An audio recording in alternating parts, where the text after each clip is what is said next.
Laura Miller was 32 years old, a gentle and dedicated primary school teacher who lived in a quiet little town called Brookdale.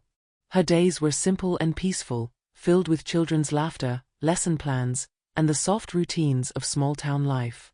She shared this calm world with her husband, Evan Miller, a 35-year-old software engineer who worked from home. They had been married for 6 years, and although they did not have children yet, they were making careful plans to start a family in the coming year. Their life felt steady, warm, and beautifully ordinary, just the way Laura loved it. To her, Evan was the perfect partner, caring, patient, and always honest. She believed he never hid anything from her. Their home was a place of trust and comfort, where every evening ended with quiet conversations and soft smiles. Everything seemed safe. Everything seemed right. At least for now. Mornings in the Miller household always began with a warm, cozy rhythm. Evan would wake up first, move quietly into the kitchen, and start making coffee. The soft sound of the machine and the smell of fresh beans filled the house, creating the kind of calm that Laura loved. While he prepared breakfast, Laura sat at her small desk near the window, teaching her online class. Her voice was soft and patient as she guided her students through reading exercises and simple math problems. When she finished, Evan would place a cup of coffee beside her and smile, as if saying, "A new day, just for us." Their routine was simple, but it held a gentle kind of happiness. Afternoons were even more peaceful. They cooked together almost every day, laughing about small things while chopping vegetables or stirring a pot of soup. In the evenings, they watched movies on the couch, sometimes talking about their plans for the future, sometimes just enjoying the silence. And on weekends, they took slow walks through Brookdale's quiet streets, hand in hand, greeting neighbors and enjoying the cool air. One special habit defined their trust. Every night, both of them placed their phones on the kitchen counter before going to bed.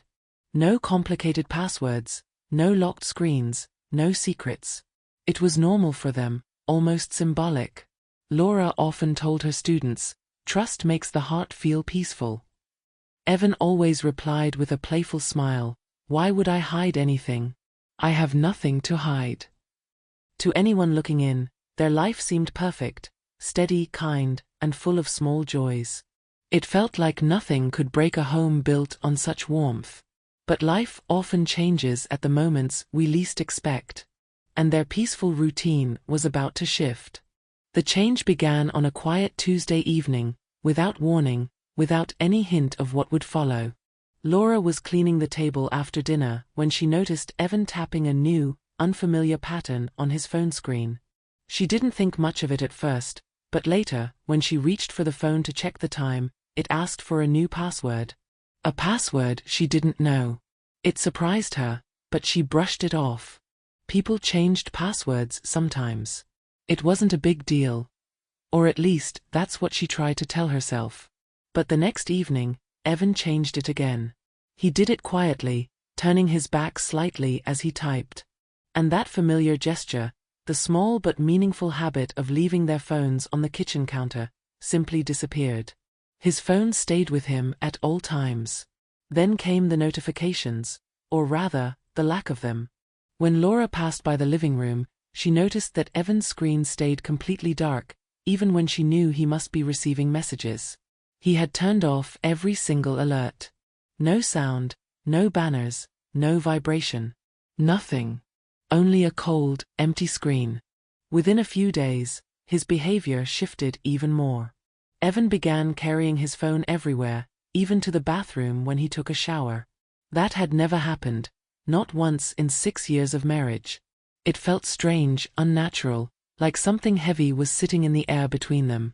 One night, Laura woke up and found the light from Evan's phone glowing faintly. He was lying on his side, typing quickly, his face tense. But as soon as she stepped closer, he flipped the device face down and pretended to be checking the time. The house changed. The silence changed. Evan became distant, distracted, almost jumpy.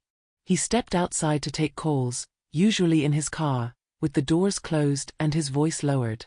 When Laura asked if everything was all right, he simply said he was dealing with work stress and needed space. Laura wanted to believe him. She told herself again and again that Evan had always been honest, always kind. Maybe the project he was working on was difficult. Maybe he just needed time. But the signs kept piling up like storm clouds gathering in her chest. Her heart felt tight, uneasy, and every small shift in his behavior made her stomach twist. Something was wrong. She could feel it, even if she didn't want to accept it. Then came the night that changed everything. Evan had finally fallen asleep after a long day, his breathing soft and steady. Laura was about to turn off the lamp when his phone, lying beside him, vibrated quietly. A message lit up the screen. From a name she had never seen before, Mia R. And beneath it, a short, chilling line. "Did you delete everything?" Laura's heart stopped. A cold shock ran through her body. In that moment, doubt became fear, and fear became something sharper, something deeper, a heavy, painful certainty that her life was no longer what she believed it to be. The first crack in their perfect world had opened wide. And nothing felt safe anymore. Laura spent the next day in a quiet storm of her own emotions. She replayed the message again and again in her mind, hearing the words echo like a warning she could not escape. "Did you delete everything?" She felt her chest tighten each time she thought about it. But she refused to confront Evan while overwhelmed. She needed to stay calm, at least on the outside. So she waited. That night, after dinner, after the dishes were washed, after the house had fallen into its usual calm, Laura stood in the living room and said softly, "Evan, we need to talk." Her voice was steady, but her fingers trembled slightly. Evan looked up from the couch, confused. But when he saw her expression, something in his eyes shifted, like a man suddenly aware that he was standing at the edge of a cliff. "What's wrong?" he asked, trying to sound casual. Laura took a deep breath and motioned for him to sit across from her. "I want you to tell me the truth," she said. "Why did you change your phone password? Why are you hiding your messages? And, who is Mia R.?" Evan stiffened. For a moment, silence filled the room, stretching tight like a string about to snap. Then he exhaled sharply, shaking his head. "She's a colleague. It's nothing." Laura held his gaze. "Colleagues don't ask if you deleted everything." That sentence hit him like a blow. His shoulders tightened, his jaw clenched. "Are you checking my phone now? Are you spying on me?" His voice grew sharper, louder. "I didn't check anything," Laura said, her voice cracking. "The message popped up while you were asleep. I saw your phone vibrate. Evan, please, just tell me the truth." But Evan rose to his feet, pacing, angry in a way she had not seen before. "This is ridiculous. You're imagining things. You're making something out of nothing." Laura stood up too. Her patience, her softness, her careful control, all of it strained to the limit. "You change your password every week. You hide your phone. You stay up texting at night. You leave the house to talk in your car. And you expect me to believe it's nothing?" Her words landed hard. And finally, Evan stopped. He sank onto the couch, rubbing his forehead as if the truth itself weighed too much to carry. When he spoke, his voice was lower, tired. "I met Mia during an outside project. We talked sometimes. She understood the stress I was dealing with. But nothing happened. I swear nothing happened." To Evan, it might have sounded like a harmless confession. To Laura, it was the shattering of 6 years of trust. "You hid it," she whispered. "You hid everything from me. That's enough to break us, Evan.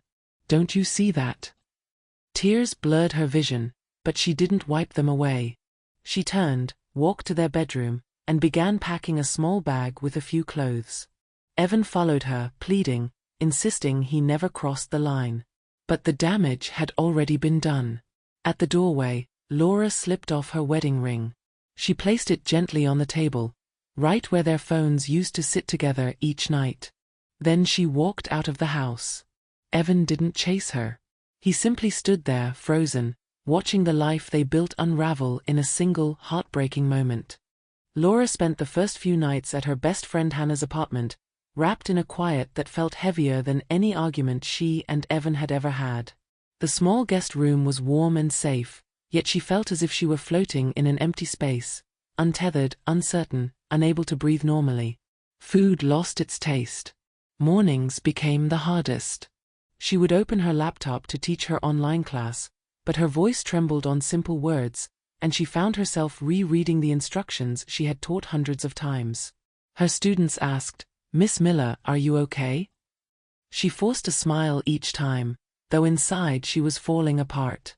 Alone late at night, she replayed the moment she saw Mia's message. She kept asking herself the same painful questions. Why did he hide this from me? What changed? Was I not enough? Hannah reminded her gently that betrayal never begins with the betrayed. But Laura couldn't believe that yet.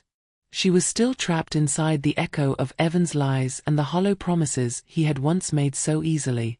As the days passed, the sharpness of her pain softened just enough for her to think more clearly. She began reflecting on her marriage, not emotionally, but honestly. She remembered nights when Evan seemed distracted, weeks when he withdrew, moments she excused as stress or fatigue. She realized love had made her blind to slow, quiet shifts. One morning, Laura stood in front of the bathroom mirror. Her eyes were swollen, her hair messy, her face tired, but for the first time, she saw more than grief. She saw a woman who had spent years prioritizing someone else's comfort over her own stability. A woman who gave trust freely but rarely asked for reassurance in return. And in that fragile moment, something inside her shifted. Not a full recovery, not a sudden burst of courage, just a small, steady understanding. She still had herself, her career, her friends, her dreams that existed long before Evan. It wasn't healing yet, but it was hope. The weeks that followed were slow, quiet, and strangely gentle. For the first time in years, Laura had no one schedule to align with, no rituals to maintain out of habit, and no expectations to fulfill other than her own. The empty spaces in her life felt intimidating at first, but gradually, they turned into places where she could breathe again. At Hannah's encouragement, she joined a small yoga class at a community studio. The first sessions were awkward, her body stiff, her mind distracted, but the soft lighting, the calm voices, and the steady rhythm of her breath slowly helped her feel grounded. Each stretch reminded her she was still capable of moving forward, even if it hurt. She also began writing simple English journal prompts for her students, something she had always wanted to do but never found time for. Write about a moment you were proud of, she told them. Write about a time you felt brave. As she typed those prompts, she realized she was really speaking to herself. To keep her evenings busy, she accepted an offer to teach an additional night class at Brookdale Learning Center. The students were older, teenagers and working adults, but their energy and curiosity gave her a comforting sense of purpose. Standing in front of a classroom again made her feel whole. Around this time, she reconnected with an old colleague, Daniel Hart, who had once taught at the same elementary school before moving to a district nearby. Their conversations were light at first, updates about work, funny stories from students, but gradually, Laura found herself looking forward to the moments his name appeared on her phone. Daniel didn't try to fix her. He didn't pry. He simply listened, offering calm reassurance when she needed it and silence when she didn't. He became, without intention, a steady reminder that kindness still existed in the world. Not a new love, Laura wasn't ready for that, but a gentle presence that made healing feel less lonely. Little by little, she rebuilt her sense of self. She woke earlier, cooked healthier meals, redecorated the small guest room she was staying in, and learned to enjoy her own company again. She no longer waited for someone else to give her peace, she created it herself. 2 months later, when her phone rang and Evan's name appeared on the screen, Laura felt something surprising. Not fear, not anger, not longing, just calm. They agreed to meet at a quiet cafe near their old home. Evan looked tired, humbled by regret. He apologized sincerely, admitting every mistake he had tried to hide. Laura listened. She understood. But she no longer needed him to define her life. When the conversation ended, she stood up, thanked him, and walked away, not with bitterness but with clarity. She wasn't choosing solitude. She was choosing herself. Laura stood in Brookdale Park on a quiet Sunday afternoon, the same place where she and Evan once walked hand in hand. The wind was gentle, brushing past the trees and carrying the soft sound of children playing in the distance. For the first time in a long while, she felt something she almost forgot: peace. Not the old kind of peace that came from routine and comfort, but a new one, born from storms she had survived. Her journey had not been simple. It moved like a long emotional arc, beginning with happiness, then shifting into doubt, collapsing into heartbreak, sinking into loneliness, and finally rising again into strength and clarity. Every part of it had shaped her, forced her to grow, and taught her what she truly needed. As she watched the sunlight filter through the leaves, she whispered to herself, "Trust is the foundation of every relationship. Once it breaks, only you can decide what you truly deserve." The words felt honest, heavy, and freeing at the same time. She wasn't angry anymore. She wasn't waiting for answers. She was simply choosing her own path. Around her, the world moved gently forward, people laughing, dogs running, leaves swaying. Life continued, and so did she. Laura took a slow breath and smiled, not because everything was perfect, but because she finally understood that perfection had never been the goal. What mattered was that she had rediscovered herself, her voice, her limits, her worth. Then she turned to the camera, imagining the audience listening to her story, and posed the question that had no single right answer. If it were you, would you choose to forgive, or would you walk away? She left the question hanging, allowing viewers to reflect on their own values and boundaries. And with a final warm tone, she added, "Share your thoughts in the comments, and don't forget to follow the channel for more English listening stories that help you learn, and help you feel understood." With that, the story closed. Not with bitterness, but with strength, renewal, and a quiet message of self-worth.